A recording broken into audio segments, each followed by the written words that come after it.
Huithapelin hällä väliä touhua. Tämä on lokki Kakar. Nousialan jäteaseman ihka omaa lokki, mutta Kakar ei olekaan mikään turha lokki. Sen vastuulla on tarkkailla luontoa ilmasta. Ja kun se havaitsee jotain epäilyttävää, niin se suhahtaa tuulta nopeammin takaisin asemapaikalleen ja kertoo havainnoistaan. Kakar on selvästi havainnut jotain. Lokki Kakar näki taivaalta, mikä aiheutti kylmiä väreitä lokin sulkiin. Hyvä, ettei lokkimme kärsinyt siitä ylimääräistä sulkasatoa.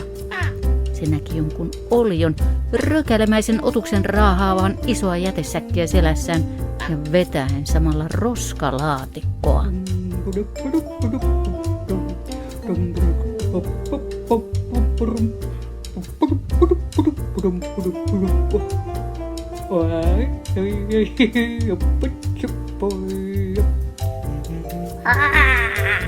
Ja eikö mitä? Tämä rökäle, oikea huithapeli, olikin pannut kaikki roskat metsään, joten hälytys ja takaisin asemapaikalle. Kakar halkoi taivasta ääntä nopeammin. Tällä välin huithapeli tyhjenteli jätesäkkiään. Tutkiskeli, nautiskeli ja ihasteli saaliistaan selvästi nauttien. Se leikitteli ja hassutteli ja...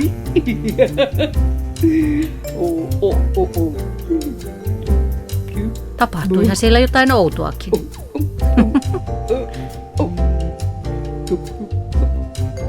Mutta saako näin tehdä?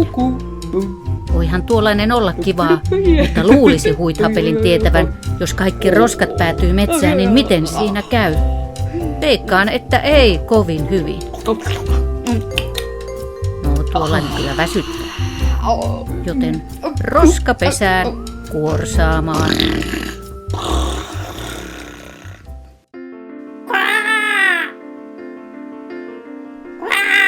Kakar saapui asemapaikalleen jäteasemalle. Ja se otettiin vastaan iloisin tervehdyksin. Ja Kakar pääsi kertomaan työkaverilleen, mitä oli nähnyt metsässä. Siinä pohdittiin hetki, miten tässä tapauksessa olisi paras toimia.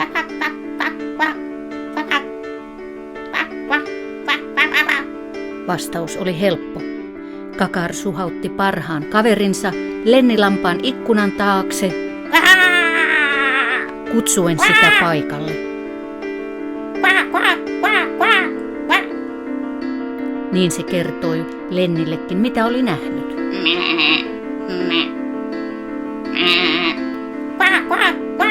Lennilammas on työskennellyt tiedottajana jo pitkään jäteasemalla, joten se tietää, mitä tällaisissa tilanteissa pitää tehdä. Viedä hätäapua, eli jäteneuvontaa sinne, missä sitä tarvitaan. Lennilammas pisti sorkkaa sorkan eteen ja kipitti villat pöllyten kohti ulko-ovea.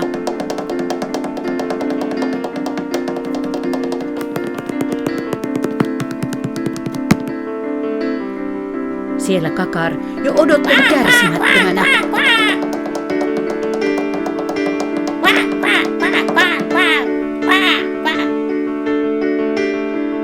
Lenni hyppäsi Kakarin selkään ja jätepartio oli matkalla kohteeseensa.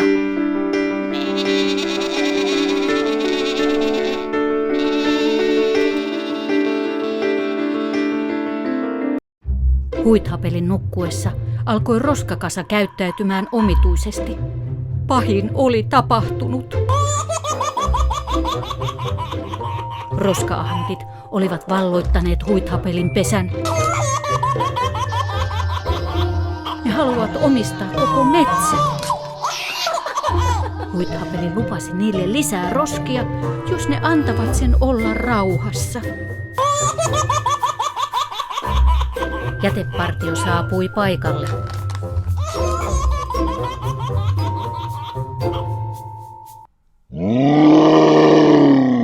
Huithapeli katseli uteliaana taivaalle, ihmetellen pari valjakkoa. Olivatkohan he kilttejä?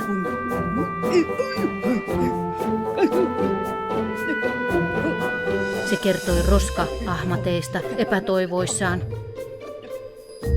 Ja Lenni kertoi, että aina kun metsää roskaa, niin siitä seuraa huonoja asioita ja joskus sellaista, mitä ei voi edes arvata.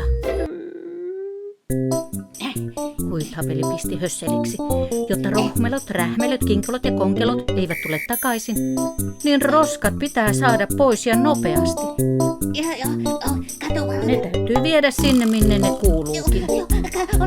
Sillä pieni muurahainenkin tietää, että metsä on paikka, josta kaikkien pitää saada nauttia. Hyvä Huithapeli, juuri noin. Jaksaa.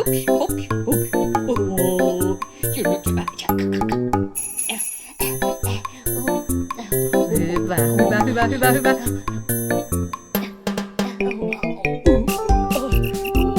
Ja vielä. Hei, siellä on vielä. Hyvä, näin, juuri niin, hyvä. Ja siellä vielä yksi, sitä. Noin löytyi sekin. Ja siellä edessä vielä yksi.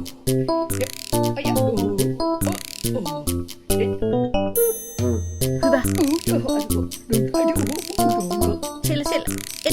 Edessä, etkö näe? Näetkö? Siellä, juuri noin, hyvä Huithapeli.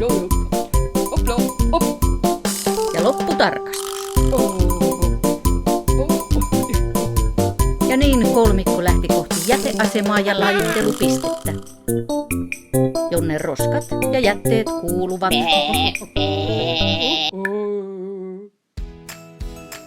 No morjens, tärkeä homma edessä.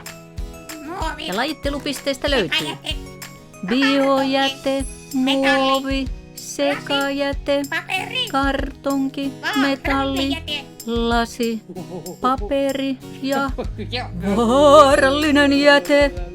Jätteitä on moneksi. Hei! Niin juuri. Suojalasit silmille. Noin ja lajittelu alkakoon. Ja mitäs löytyy ensimmäiseksi? Muovia. Muoviin käy puhtaat ja kuivat jogurttipurkit, voirasiat, valmisruokapakkaukset, muovipullot, muovipussit, kassit ja kääreet, myös styroksi, maitotölkki, kartonkia huuhdellaan ja sinne muita kartonkiin sopivia mehutölkit, murojat, keksipaketit, pizzalaatikot, munakennot, tyhjät huuhdellut tölkit hyvä laittaa sisäkkäin. Vanha tomaatti, kyllä biojäte ja lakulaatikko kartonkiin. Vanhat vihannekset, hedelmät, ruoan tähteet biojätteisiin. Lisää kartonkia noin. Oi, miten hieno kangas. No se säästetään ilman muuta.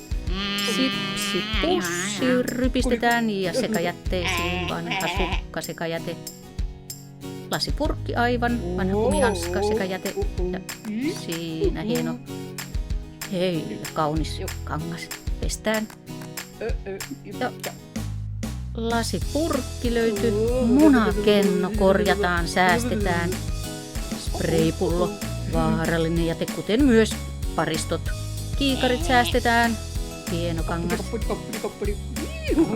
Siitä tuleekin varmaan jotain. Ja sekin säästetään askarteluun. Vanha kuivunut pensseli, sekajäte, pusero, pestään kirpparille ja niistä ei luovuta. Hei, siellähän on tuttuja metsästä. Ja juomapullo, hyvä. Vaahtomuovin palanen tyynyksi, muuten sekajäte.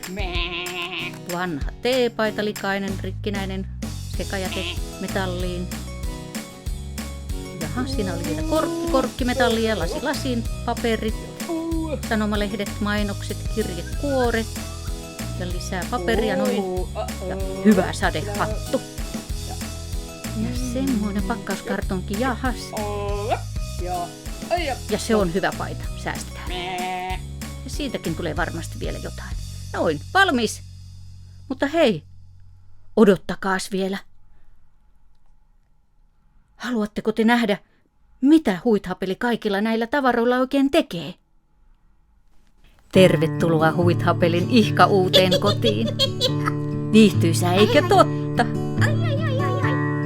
Ja pikkumetsäläisetkin ovat saaneet uuden kodin.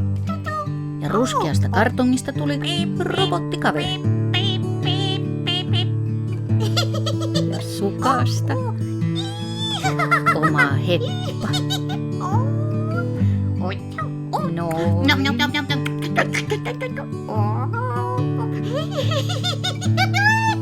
Jaha, sitten ruvettiin askartelemaan.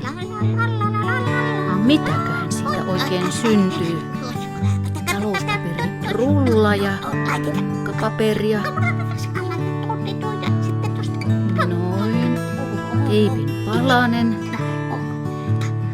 Punaista chifonkia. Ja hokkuspokkus. Koristekuokkainen.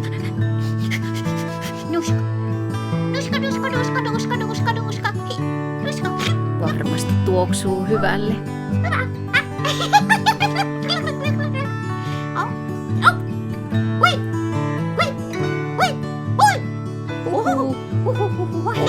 Oi.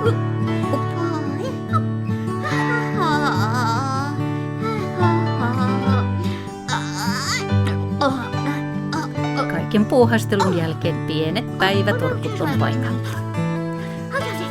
Kauniita unia, Huithapeli.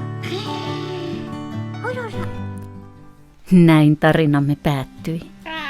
Huithapeli sai uudet ystävät ja tietää nyt, miten lajitellaan. Kakari ja Lennikin saivat uuden luottoystävän sekä apukäpäriä jäteasemalle. Hei hei reippaat kaverukset! Pidetään kaikki hyvää huolta luonnosta.